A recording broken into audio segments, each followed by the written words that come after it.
At his lowest point, Olympic sprinter Iwan Thomas considered ending it all. He tells Margaret Hussey how a chance encounter with Prince Harry finally helped him open. "I made a living out of being physically big, strong, and mentally tough," says Olympian Iwan Thomas. "But in reality, I was falling apart inside.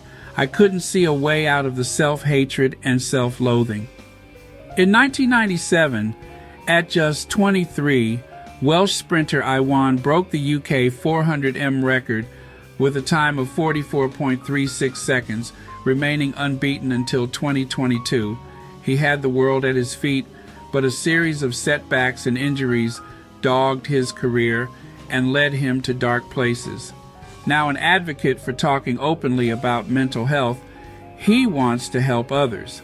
Iwan, now 50 years old, says, "Breaking that record, everything happened really quickly for me, but also everything was taken away quickly. All sorts were coming my way, a Madame Tussauds waxwork, MBE, accolades left, right, and center. I thought, this is cool, I'll have years left in me yet. The reality was that was as good as it was ever going to get. It then started to unravel and injuries set in. I was at a low place. It was horrible. I felt if I suddenly spoke out that I was struggling, it would be, your rivals are now going to think you are not as tough as you say you are and won't fear you on the track." I couldn't really show that side of me, the soft side.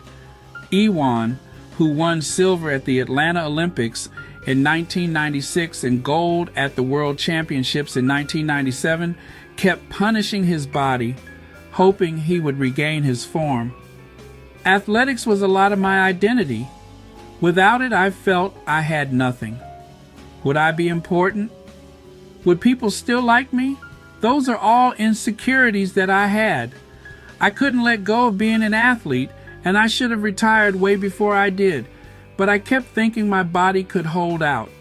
In the end, it didn't.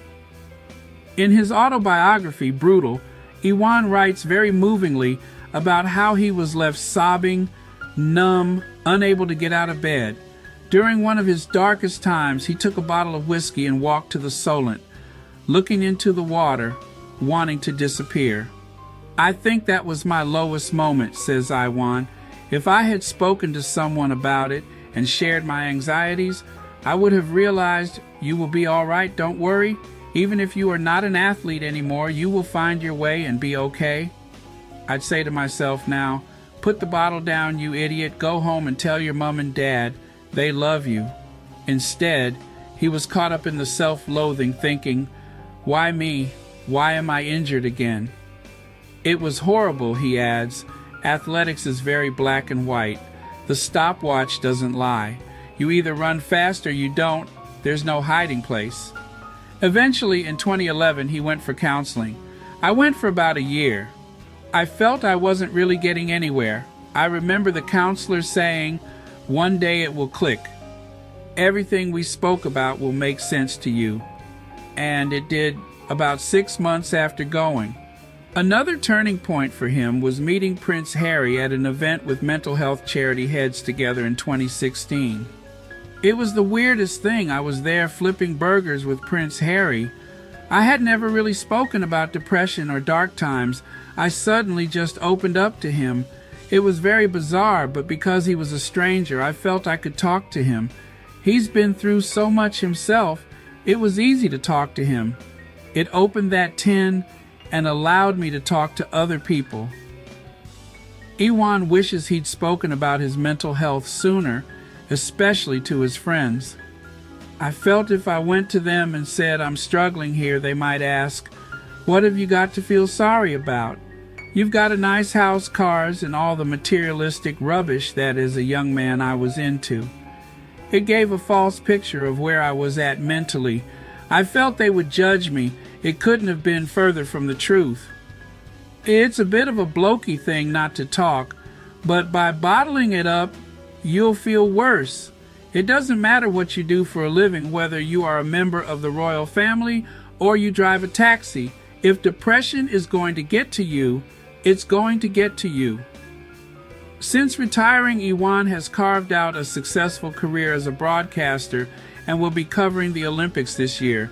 He also took part in Strictly in 2015 and says exercise remains key to his mental health.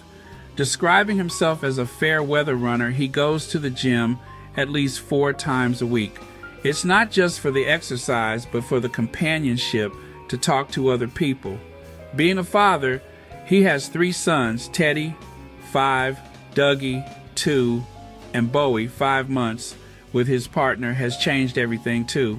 Having my boys has been the best thing that has ever happened to me. I love being a dad. It puts a lot into perspective. Having gone through the highs, which were amazing, and also the lowest of lows, has made me more reflective on life, more patient, and a better person.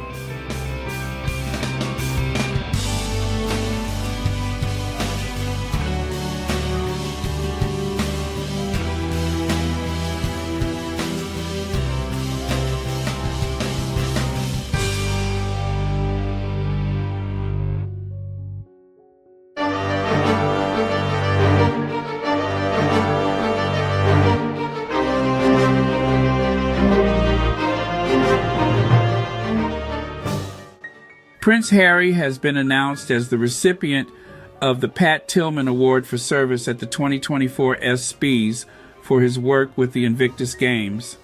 The special honor is given to one person every year. The ESPYs recognize individual and team athletic achievements in the 12 months prior, and past winners include NFL star Tom Brady and Patrick Mahomes, Novak Djokovic, Max Verstappen, and Caitlin Clark. It comes as the Games prepare to celebrate their 10th anniversary. Why has Prince Harry been nominated for the ESPY? In honor of his tireless work in making a positive impact for the veteran community through the power of sport, Prince Harry, the Duke of Sussex, will receive the Pat Tillman Award for Service, an award given to a person with a strong connection to sports who has served others in a way that echoes the legacy of the former NFL player and U.S. Army Ranger, Pat Tillman, the ESPYs shared in a statement. After serving for 10 years in the British Armed Forces, including 2 tours of duty in Afghanistan as a forward air controller and Apache helicopter pilot, Prince Harry founded the Invictus Games Foundation, continuing his service by creating an international platform to support wounded, injured, and sick servicemen and women, both active duty and veterans, who are navigating both physical and invisible injuries. Since inception, the Games have transcended borders and impacted lives across every continent, bringing together competitors from 23 nations with continued support and programming 365 days of the year, it concluded. Now celebrating its 10th year, the Invictus Games has evolved into a globally celebrated and acclaimed organization that celebrates resilience, community, and healing through the power of sport. Who has won the Pat Tillman Award for Service at the ESPYs? Past recipients of the Pat Tillman Award for Service include England soccer star Marcus Rashford, 2021, retired Army Sergeant and author Gretchen Evans, 2022, and the Buffalo Bills training staff, 2023. What did the ESPYs say about giving an award to Prince Harry? It's our privilege to recognize 3 incredible individuals, Steve Gleason, Dawn Staley, and Prince Harry, said Kate Jackson, VP, Production, ESPN.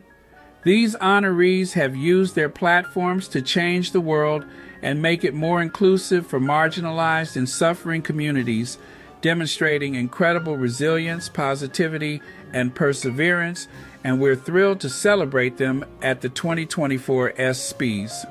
An ESPY Award, Excellence in Sports Performance Yearly Award, is presented by the American Broadcast Television Network, ABC. The ESPYs recognize individual and team athletic achievements in the 12 months prior. The first event was held in 1993 It helps to also raise awareness and funds for the V Foundation for Cancer Research, the charity founded by ESPN and the late basketball coach Jim Valvano. ESPN has helped raise more than $200 million for the V Foundation over the past 31 years. Where are the ESPYs in 2024? They will be held in Los Angeles on Thursday, July 11th at 8 p.m. Eastern Standard Time on ABC from the Dolby Theater in Los Angeles.